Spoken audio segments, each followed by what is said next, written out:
Hey guys, it's Chad from the Teach Better team, and we just finished another amazing administrator mastermind. I'm really excited about this week. We had a great group of administrators. We had a great discussion. We talked about so many things.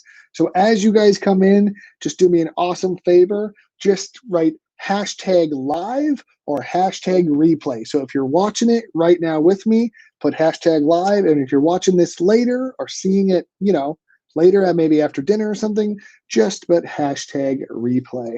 I am going to bring up the comments. That way I can see.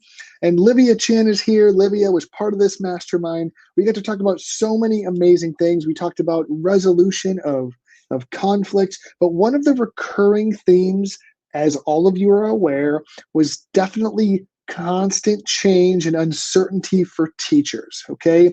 So whether you are a leader or whether you're a teacher, I need you to realize in your gut, in your soul, I need you to realize that you are not alone. Your leaders, your colleagues, your superintendents, they are all uncertain. And what I take away from that is if we are uncertain, if we are unsure, if the things are changing every single day, there's one thing we can do. Control what you can. Focus on what you can control. A lot of principals were in this mastermind. We're talking about how their teachers are overwhelmed and they're worried about things like, how am I going to be evaluated? Jillian, great to have you here. Awesome to have you here from Canada, nonetheless. So Livia is also from Canada. But one of the things I really take away from this is that there's so much uncertainty right now. It's really easy to get overstressed. It's really easy to kind of lose yourself and just mull and toil over everything you don't know or aren't going to be able to find answers to. But if you do that, you're wasting precious time to prepare and get ready to thrive in this new environment. So you have two worries. You can focus on what you can't control or what you don't know, or you can focus on what you can control and what you can have an impact on. For teachers, you can have an impact on your instruction. You can plan the best instruction possible for remote learning or hybrid learning or whatever it might be. As leaders, we might not be able to control as much as we want to what goes on in the classroom. Trust your staff to do that, but you need to set the expectations. You need to have those conversations. One of the cool things, Brad Hughes, a great leader from Canada, another Canadian, by the way, was in our mastermind. And he said one of the things that he likes to do with his staff is let them release their worry. So I want to challenge all of you to kind of do this. I want you to make a list. Make a list of all the things that you wish you knew or that you are really scared about. Put them on paper. Send them or share it with your staff. If you're a leader, maybe you can do an exercise where your whole staff just writes down the things that they want to know or what they can't control. All of those things, get them out, get them off your plate, get them off your chest. Because here's why. When you look at that list, I then want you to take it apart and go, whose responsibility is it? Can they do anything about it? And when can we do something about it?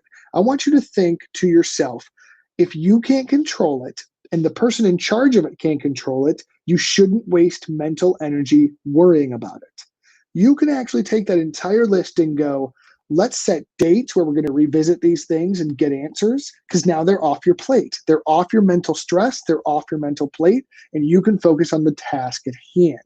Then if there's things you can address right now, you can go, let's solve this one right now. Let's solve this one right now. That way you can move forward mentally. What we do not want to do as leaders, as educators, in education at all, what we don't want to do is stew on what we can't control. We do not want to waste all of our mental energy on things that we don't know or can't control. And I've preached this a lot, and I had to say it again today. When we are planning for instruction, we need to plan for the most restrictive environment. That means we need to plan for the worst case scenario, because we can always scale back into a better scenario, and that's fine. But if we get a better scenario, we can also adjust forward. What will be very bad for all educators is if we all plan for the best case scenario and then we get the worst case scenario. So Plan for the worst case scenario. Do not waste your time focusing on things you cannot control. I cannot articulate this enough. Don't waste your time focusing on things you can control. You need to make sure that you're putting your time and your energy into the things that have the highest impact, into the things that are going to help kids, help students, and help you thrive as a teacher in your classroom in the fall, no matter what it looks like. I cannot tell you how many calls and texts and emails I get where people are just, they don't know. Districts don't know. Teachers don't know. Schools don't know. States don't know. There's a lot that we don't know. The big question I want you to take away is, what do I know? What can I act on? How can I improve? And how can I move forward? So this is what I'm thinking about after our admin mastermind this week. I hope this was helpful, and I hope you guys have a fantastic week. As always, stay awesome.